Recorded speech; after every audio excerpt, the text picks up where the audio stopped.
But first, President Biden is asserting himself on the world stage at the G20 Summit while celebrating victories at home. Democrats picked up some big wins for this cycle of midterms. The focus now turning to the 2024 elections. NBC's Bree Jackson is live in Washington, D.C. And Bree, 1 week after Election Day, and we are finally getting a better idea of who will control the Congress. Yeah, the election results are still rolling in for some races, but what we do know is that Democrats will hold on to the Senate as some House races have yet to be called. Maureen. President Biden meeting with world leaders overseas, tackling global infrastructure and climate initiatives at the G20 Summit today. Today we're focused on investing together.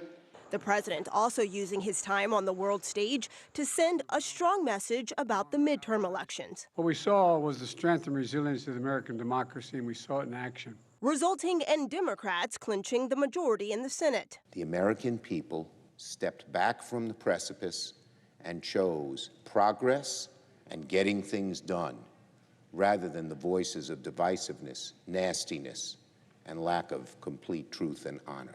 Despite being in the minority, Senate Republicans are vowing to do whatever it takes to block what they call reckless policies, blaming Democrats for issues like rising crime and inflation. We're going to fight hard for the American families this administration is leaving behind. While some House races are still too close to call, Republicans appear on the verge of a takeover and are confident they'll hold a slim majority. Leadership roles on the agenda today in a closed-door election, but Republicans are still wrestling with midterm election losses. How could we, in the friendliest environment possible, wind up potentially one vote behind where we were? Some are pointing the finger at former President Trump and discussing moving the party forward without him.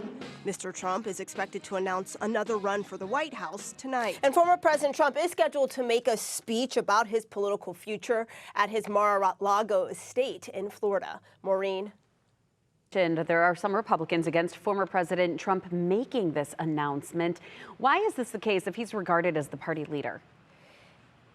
Yeah, Maureen, after some of those Trump-backed candidates lost their midterm elections, some Republicans are hesitant to have former President Trump come forward and make his announcement about his plans or possible plans for 2024.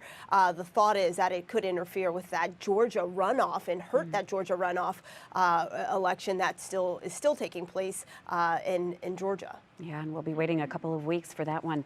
Bree Jackson, live for us in Washington, D.C. Thank you so much for the report this morning.